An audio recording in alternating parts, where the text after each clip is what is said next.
Hi, I'm Tim Eaton, President of the Chicago Bar Association. Welcome to Justice and Law Weekly, brought to you by the Chicago Bar Association.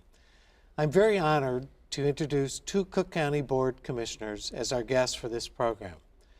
Commissioner John Daley of the 11th District serves as the chair of the Cook County Board Audit and Finance Committee. He has previously served in both the Illinois State Senate and the Illinois House of Representatives and was a school teacher prior to running for office. He is the son of former Chicago Mayor Richard J. Daley and brother of former Mayor Richard M. Daley, and he still resides in Bridgeport. Larry Suffredin has served as the Cook County Commissioner for the 13th District since 2003. He is chairman of the board's Legislation and Intergovernmental Relations Committee. As an attorney, Suffredin is recognized as the government relations specialist at the local, state, and federal levels. Commissioner Suffredin has held several public service posts and currently serves on the board of the Illinois Council Against Hand-Gun Violence. Welcome, Commissioners. Welcome. Why don't we begin by first talking about Cook County itself. I understand it's very large, and if it were a state, it would probably be the 18th largest state in the country, I've been told. Commissioner Daley, can you please describe the dimensions of what we're talking about here? It is. I mean, as you said, it would be the 18th largest state. And unlike when the president presents her budget, she's presenting a budget also that contains the budgets of independently elected officials. So that's unique compared to the mayor of the city. When he presents his budget, it's his budget. He has presented it. Under the county, when the president-elect back in July, she submits a preliminary budget, asks the elected officials to cooperate, and then they start working with the budget office, and then it's presented in October, and then it's voted on in November. And the fear of leaving someone out, but when we talk about elected county officials, we're talking about the sheriff, the state's attorney, the clerk of the circuit court, the clerk of the board, the treasurer, the state's sheriff, and then the board of review, the assessor. So even though these people are elected independently by the voters, they all are part of the Cook County government? They're all part of the Cook County government and interact with us every board meeting when they present their items before the board. I see. Very interesting. How does one determine, Commissioner Suffredin, when you're talking about an issue of importance to the people in this area, how do you determine whether it's a county issue or a city issue? Is there some overlap when those type of issues arise? Well, I always joke that Cook County is stealth government and nobody's quite sure where we fit in, but the lines between what the municipalities are responsible for and what the county is pretty clear. We're very much like a state. We're responsible for a court system, which is the largest trial court system in the country, the Circuit Court of Cook County, because it's a unified court system. Yes. We're responsible for the jail, which is a large jail, largest single-site jail in the country. We run the largest public health system owned by a local unit of government. The cities don't have a health system, hospitals like we do. Stroger Hospital is one of the busiest hospitals in the region. We also get to be elected to two offices when we take our oath. We were Forest Preserve Commissioners too, and the 69,000 acres of Forest Preserve land is another unique responsibility, and it's the largest holdings of preserved lands owned by a local unit of government. So the things that we're responsible for are really clearly distinct from those municipal functions of plowing the snow on the streets and picking up garbage and making sure that there's fire protection. We don't have a fire department. Now, just so that everyone knows who's listening, are the commissioners elected countywide, or are they elected? They're elected by district. They are. Prior to 1994, they were elected at large. Now we're elected by district. We've just gone through redistricting, and there's 17 members, and we serve tremendous geographic area and population. And do you think that's a better system? I believe so. I believe it is, because you're able to answer to the district, even though, but Larry's concerns in his district are my concern. I just don't represent my district only. We interact with all the board members and try to add work on all the issues that would affect the residents of the county because it's for the betterment of the county. Now, is the president a commissioner, or is she elected? She's elected independently? She's elected independently. Prior to 2010, a commissioner could be president. And John and I served with Presidents Steele and Stroger, and President Phelan. John served with before my time, who were all both commissioners and presidents. We passed an ordinance to kind of clarify that, kind of doing the separation of powers situation, so that now you cannot be both. The president is the chief executive officer. The commissioners are the legislative body of the county. And so there's a separation. The president, though, by statute, has to present a lot of materials to us that we then give advice and consent. The budget she presents, it then goes to Commissioner Daley's committee, and then it becomes a product of the county board in its final form. Right. Commissioner Daley, I have to ask you, obviously, the finances of the state have been in the news recently, and the state has enacted a pension reform bill. How are the finances in Cook County, and do we have similar pension issues that the state had? Not as severe, but I think the county will address the pension issues that are have been addressed in the state. Our finances, our credit rating is strong. We were downgraded to one of the rating agencies, but still we're very high in this state, considering the issues that are affecting on the pension. And the pension is the #1 problem, whether it be the city or the county. And I think this will have to be addressed in the next session by the General Assembly. Yes, please. One of the things that's caused the problem at the other levels of government in Illinois is taking what they euphemistically called pension holidays, not making the payments that were due to the pension funds. One of the things that Commissioner Daley, as chairman of the Finance Committee, has made sure since I've been there is that the county's never missed a payment to the pension fund. And therefore you don't lose that revenue that then gets invested and grows in a geometric growth to provide the funds. So our pension funds are much better funded than any of the other public funds in the state. Now, I'm just curious, as a lawyer, a lot of issues have been raised about the state pension fix in terms of its constitutionality. Will we have those same issues arise in addressing the pension issues I at the think county any level? issue that changes, any budget or bill that would could end up in court. And I think the decision that will be made on this, the one that was recently passed, will have a domino effect on the city and as well as the county. So I think that no matter when you change a pension, I would assume there would be challenge in the courts. Now, does the pension fix for the county have to come through the General Assembly? Yes. It Yeah. does. Yeah. And likewise for the city. Correct. Yes. Yes. Which do you see happening first, the county or the city, in terms of being able to address the issue? Well, I think you can't look at Cook County and Chicago separate from all the other municipalities in Illinois. Just about every police and fire pension fund that's under the control of any municipality in this state is underfunded and in serious jeopardy. Mm-hmm. So I think what you're going to see is probably a omnibus bill at some point in the spring session that will deal not only with Chicago, not only with Cook County, but it'll deal with all these other municipalities that are there. In fact, Mayor Emanuel has been saying that the next step has to be to work with the municipalities. Now, technically, we're not a municipality. We're called a local unit of government.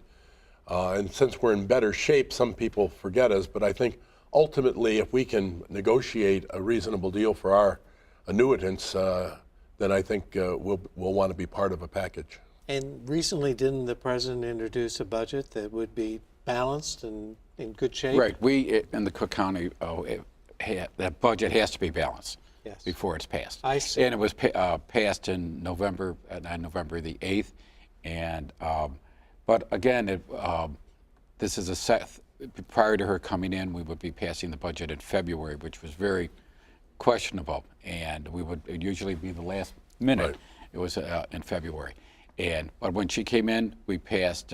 She said she was not pleased with it at all, and we were able to pass the budget in November, so we begin the fiscal year in December. And which with the new budget, and it's always been balanced. Not only under her, but under the previous administrations, it has to be balanced. and there were no significant new taxes. No or new to balance revenue, it. none whatsoever, and so it's a good budget. It was In a fact, very you easy. ro- It was you a very. rolled back the sales tax. She campaigned when the president campaigned. She said, "I will roll back the sales tax that was enacted by the previous administration." To her credit, she could have came in and said, "Look at this deficit that I'm facing. I have to." Keep the sales tax, but she did not. She said, the sales tax I campaign on, and I will keep my promise to the voters, and we did eliminate it. All 17 individuals supported the elimination of this rollback. You know, I recall a few years ago when There might have been some, I'm sorry, there were some who did not.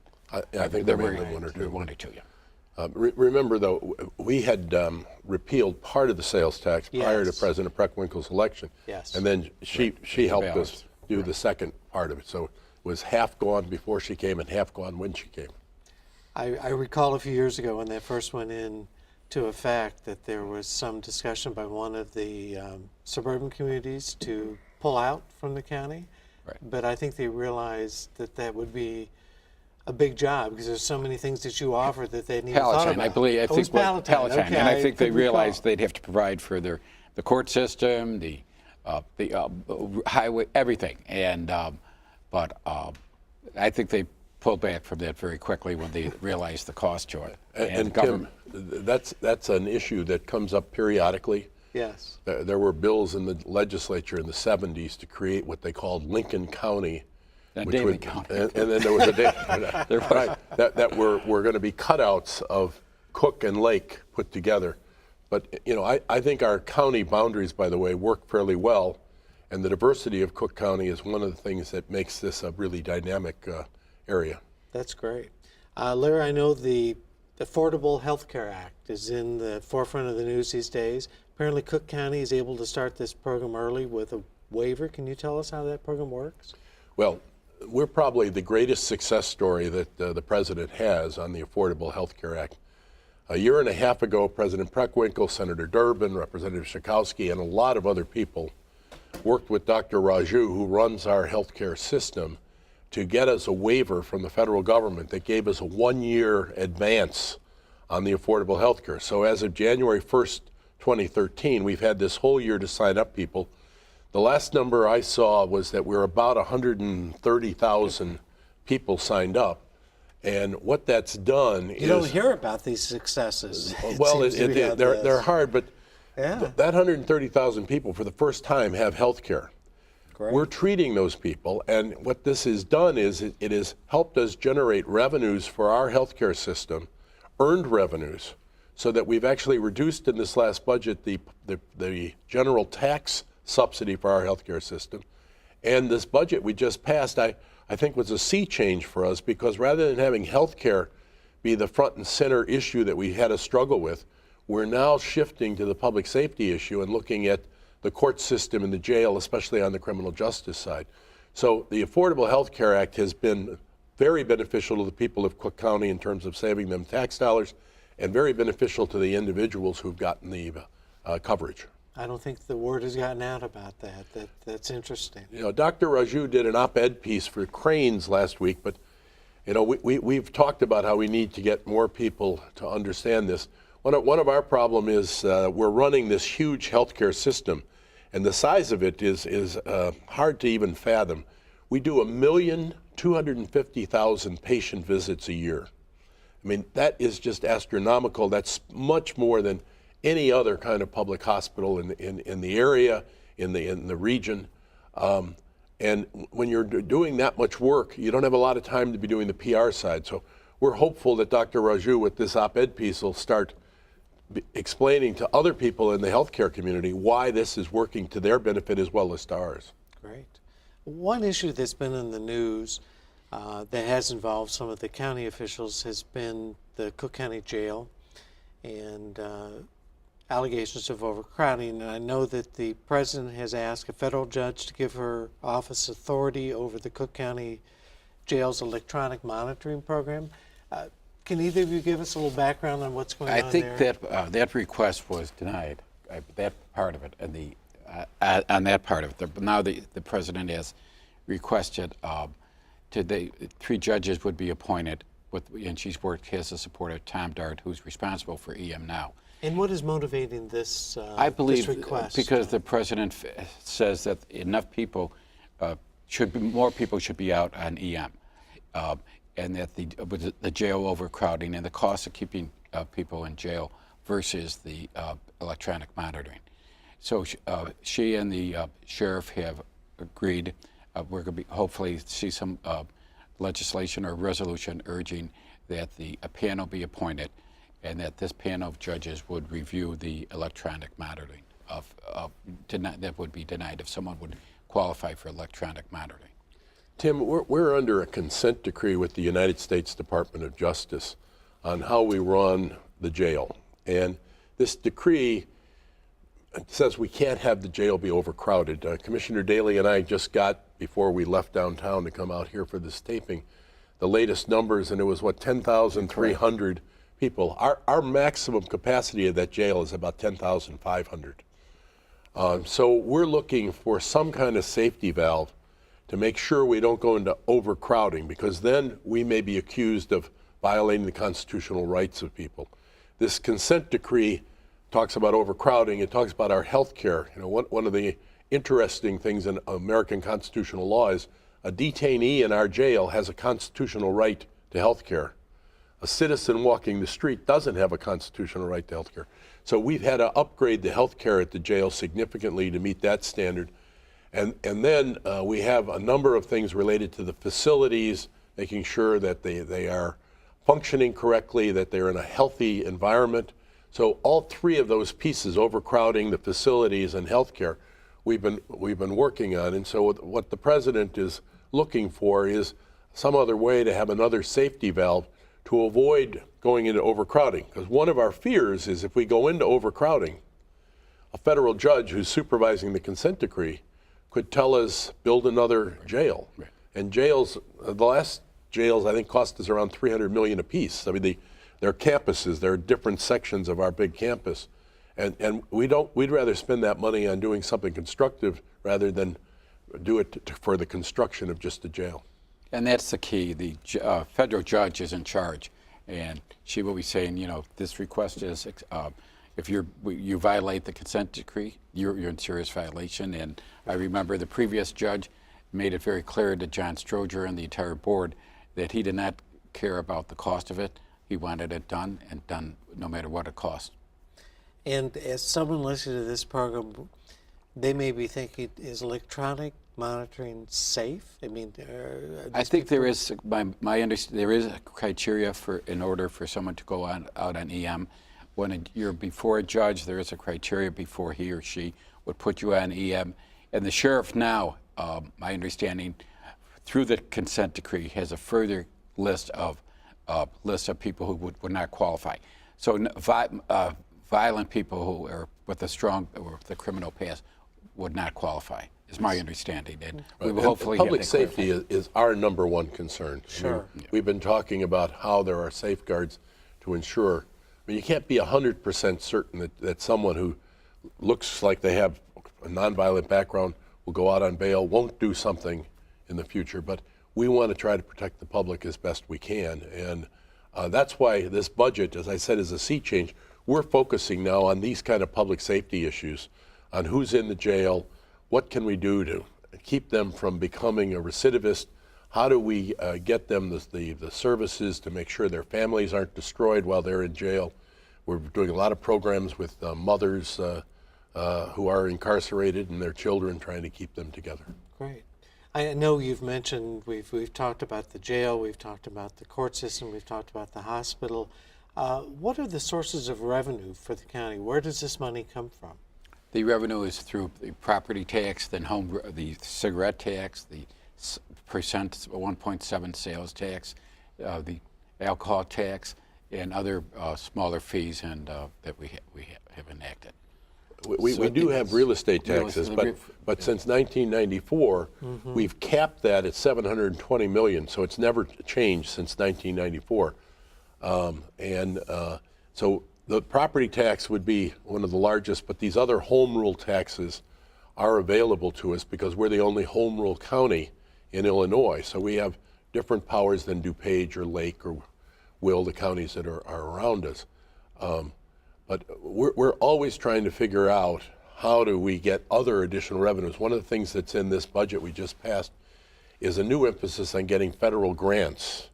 When I got to the board, and John would encourage people to get federal grants, and we had other people who didn't want them because they didn't want the federal government to come and audit our programs. We know that there is a lot of money out there that's available to a county like ours from the federal government, and we're now trying to capture that. And the more we can capture it, it'll be a lot like what we've done at the hospital. With the Affordable Care Act money, we're able to reduce our tax subsidy for various programs. And Larry mentioned the levy, and we have state level, and then a number of people who are watching this program will probably say, well, my taxes still go up even though the assessment, but it's the local municipalities. If they raise their levies, then their taxes, property tax bill will go up. So yes. That is so we've been able to hold it online, and but when a school district or library district raises their levy, then that affects the individual tax bill. I know how important Cook County government is, but I know Illinois also probably has more units of government than most states have. Is there a need to eliminate some smaller units? And if we were able to do that, would it be more efficient and we might have less taxes? Well, there's the township government, and that bill was introduced when I was in the General Assembly and was introduced many years prior to that. But usually it doesn't go anywhere because the township government is so many members of the General Assembly started township government. I would be surprised to see if it would be eliminated. And to combine these local districts and school districts, I think it has been looked at, but the challenge is is it really a savings? Is it a true savings? And hopefully, as of now, I haven't seen any evidence of that. Okay. Yeah, my home township is Evanston, and the General Assembly did pass a bill to let only Evanston have a referendum to determine the future of our township. It'll be on the ballot on March 18th with the primary. I expect that it'll pass, but we're a coterminous township, so the city of Evanston and the township have no different territories, and we don't elect trustees as they do in other townships. Our city council becomes the trustees of the township. So I think we can do some small things like that, but I don't see the will in the General Assembly to change a lot of this.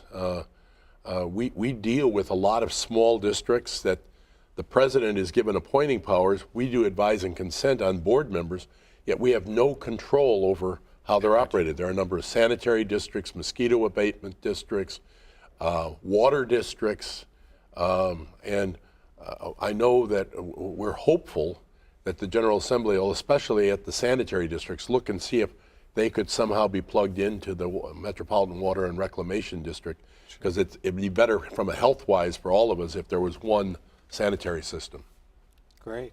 Are there term limits for people that are elected as commissioners? No, there isn't, no. And I've been on the board. I was appointed in '92, and I was elected in '94, and have been elected since then.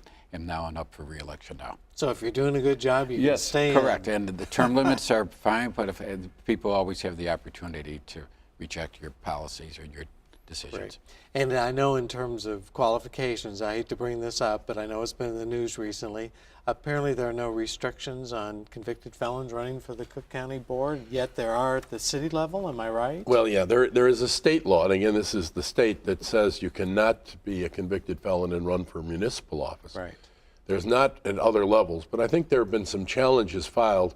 Some of these people have not finished their sentences who are trying to run, and therefore, under the Illinois Constitution, they may have lost their right to vote, which would be a disqualifier for running. We're hopeful that we can defeat both of the convicted felons who are running for the county board. This is a board that has, over the last 10 years, really evolved into a much more efficient and effective legislative body for the county. I mean, we've passed changes to the Human Rights Ordinance that have helped people who have had difficulty finding housing in suburban Cook.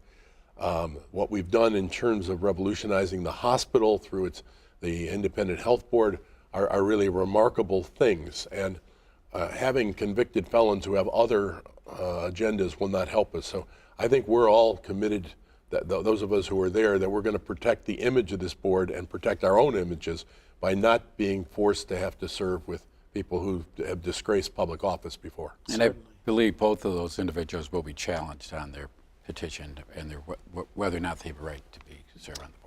So, Commissioner Daley, once we get the pension issue resolved at the county level, do you see any other major financial issues coming down the road in the next couple of years? Not at this. But the president, the budget director, made it very clear when we went to the editorial boards.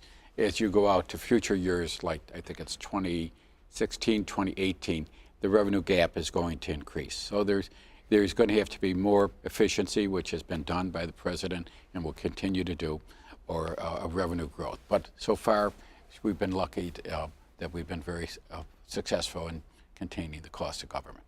But it's very costly when you run a jail system, when you run a hospital system, and those are the big expense. Very good. The president's budget is, I think, 4% of the entire budget. Well, thank you both. Cook County Commissioners John Daley and Larry Suffredin, thank you so much for informing us about the work of the Cook County Board. I'm Tim Eaton. Thank you for watching the Chicago Bar Association's Justice and Law Weekly. Thanks, Tim. Thanks, Tim. Thank you very much. Thank you. Glad to be with you.